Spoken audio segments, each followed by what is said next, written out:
Hello and welcome to Raju Notes channel, your pit stop for weekly current affairs updates. The updates tailor-made for students taking all kinds of competitive exams like UPSC, civils, defense and placement interviews. Please subscribe to the channel and stay updated every Sunday.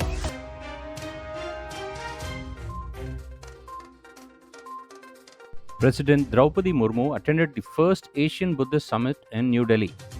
This two-day summit celebrated the rich heritage of Buddhism. It featured esteemed Sangha leaders, scholars, and practitioners from across the continent. The summit aimed to foster dialogue and understanding while addressing contemporary challenges faced by the Buddhist community. The Ministry of Culture, in collaboration with the International Buddhist Confederation (IBC), organized this summit to honor Buddhism, an ancient tradition that not only flourished within its borders but also spread to various countries. The theme of this summit was the role of Buddha Dhamma in strengthening Asia.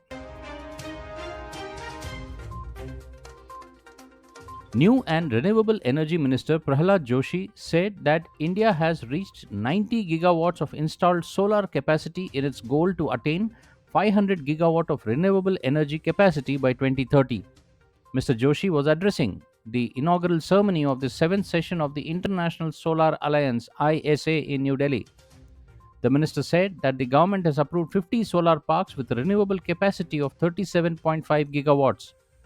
He also added that this year the global solar sector is set to reach approximately 2 terawatts of installed solar photovoltaic capacity. This year, the ISA is being held under the presidency of India and the co-presidency of France. At the assembly, the fulcrum of the discussions will be the means and modes that will be adopted to accelerate solar development across member countries, especially in regions with limited energy access. An Israeli airstrike has killed senior Hezbollah commander Abu Ali Rida in Lebanon. Quoting Lebanese military sources, media reports said 13 people, including the senior Hezbollah commander, was killed in Israeli airstrikes. The Israeli Defense Force IDF said Rida was targeted in an airstrike near Barachit in the southern part of Lebanon. The IDF said Rida was a key operative coordinating rockets and anti-tank missile attacks on Israeli forces and overseeing armed groups Hezbollah activities in the region. The IDF said Hezbollah retaliated by firing around 60 projectiles into northern Israel. The military said its defense systems intercepted several rockets while others landed in open area without causing injuries. In a separate incident, the IDF reported that 2 explosive drones, one from east and one from the Lebanon, aimed to strike Israeli targets early this morning. Both were intercepted, with one shot down over the Israeli annexed Golan Heights and the other near the upper Galilee in the northern Israel. Hezbollah also confirmed the launch of surface-to-surface missiles by the armed groups targeting several locations in the northern Israel. High Commissioner of India to Sri Lanka Santosh Jha and the Secretary of Sri Lanka's Minister of Health Dr. P.G. Mahipala inaugurated a new surgical unit at Battikula Teaching Hospital. The surgical unit has been built with an Indian grant assistance of 300 million Lankan rupees. The unit is expected to reduce waiting list for surgeries at the hospital by 50% and benefit nearly 5,000 new patients each year, considerably improving access to qualified healthcare service in the region. India has placed importance on improving healthcare in Sri Lanka under its Neighbourhood First policy. Earlier, 300 ambulances were provided by India in setting up countrywide 1990 Suez area emergency ambulance service at a cost of more than 22.5 million US dollars. In addition, a 150-bed hospital at Dikoya in Plantation region and medical equipment at Vavuniya Hospital have been notable projects in the recent years completed by India. External Affairs Minister Dr. S. Jaishankar formally inaugurated the new Consulate General of India in Brisbane, Australia. On the occasion, Dr. Jaishankar said that the consulate will contribute to strengthening India's ties with Queensland, promoting trade, fostering educational linkages, and serving the diaspora. He termed the inauguration as a landmark milestone in the increasingly strong bilateral relationship between India and Australia. He further added that the Consulate General is realization of a promise that Prime Minister Narendra Modi made to Indian community in Australia last year. India and Algeria signed the Memorandum of Understanding on Bilateral Defense Cooperation. The Memorandum of Understanding will elevate the defense partnership between both nations, fostering mutual understanding and enhancing strategic interests. It was signed by Chief of Defense Staff General Anil Chauhan and Chief of Staff of the People's National Army, Said Chingeria, in a presence of military and officials. On the concluding day of his visit to Algeria, General Anil Chauhan interacted with General Army Said Chingeria. Deliberations were held on furthering bilateral military cooperation and capacity building. Make in India initiative and technology exchanges were also discussed between both military leaders. The second strategic and counter-terrorism dialogue between India and Nigeria concluded in New Delhi. During the two-day long dialogue, National Security Advisor Ajit Doval and his Nigerian counterpart Nihu Ribadu held in-depth discussion within the frameworks of strategic India-Nigeria partnership on threats and challenges emanating from terrorism through cyberspace as well from international crime, arms and drug smuggling. The two sides identified specific areas of cooperation to enhance their fight against all forms of terrorism, reiterating their firm belief that there can be no justification for terrorism in any form or manifestation. They agreed to enhance cooperation in bilateral capacity building and also strengthening cooperation in the international arena. During his visit, National Security Advisor of Nigeria, Nuhu Ribadu, also visited the premises of the National Security Guard in Manesar.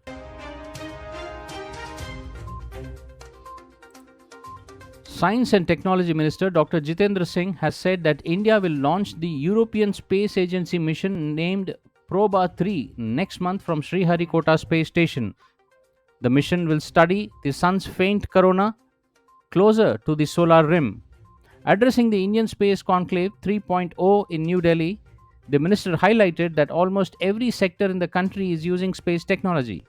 He also added that space technology also fosters the creation of smart cities by providing navigation, satellite imaging, terrain mapping, among others. The minister also underscored India's vision to increase their contribution in the global space community from 2% to 10% in coming years. Dr. Singh also highlighted the upcoming mission of the Indian Space Research Organization like Gaganyaan launching of Indian space station named Bharat Antariksha Station by 2035 and having an Indian astronaut land on moon by 2040.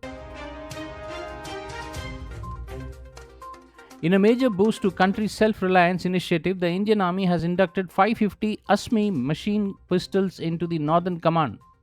The weapon has been developed by Colonel Prasad Bansod of the Indian Army in partnership with the Defense Research and Development Organization DRDO and is being manufactured by Indian company in Hyderabad. This Made in India weapon underscores the Army's commitment towards Atmanirbhar Bharat Abhiyan.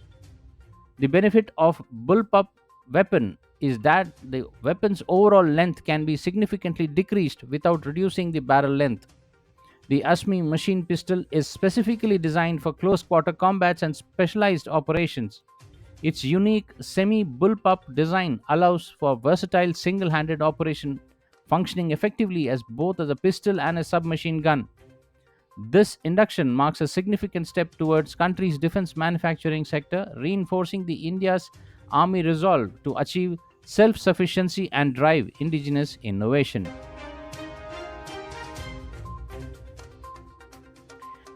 In Japan, the world's first wooden satellite was launched into space, aimed to prove that wood is a space-grade material. The satellite LignoSat is scheduled to orbit the Earth for 6 months. According to media reports designed by researchers at Kyoto University in Japan, LignoSat is made of honoki, a kind of magnolia tree that was traditionally used to make sword sheaths.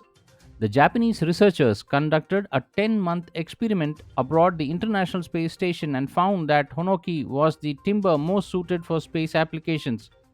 After the experiment, the team constructed LignoSat using traditional Japanese craft technique without screws or glue to hold the satellite together. The satellite will measure how wood endures the extreme environment of space. where the temperature fluctuates from minus 100 to 100 degrees every 45 minutes as object orbits through darkness and sunlight. It will also gauge timber's ability to reduce this impact of space radiations on semiconductors. The government has approved the PM Vidyalakmi scheme to provide financial support to meritorious students, briefing media in New Delhi today on discussions taken at the cabinet meeting. Information and the Broadcasting Minister Ashwini Vaishnav said students will be eligible to get collateral free and guarantor free loans to pursue higher education. He said the scheme has been introduced so that the financially constraints do not prevent any youth of India from pursuing quality higher education. As per the scheme, loan amount of up to 7.5 lakh rupees will be provided 75% credit guarantee by the government to support banks to expand coverage. 3% interest subvention for loans up to 10 lakh rupees will also be provided during their moratorium period for students with an annual family income up to 8 lakh rupees. This scheme is expected to benefit 7 lakh students. To avail the benefit of the scheme, the students can apply on the unified portal PM Vidyalakshmi for an educational loan.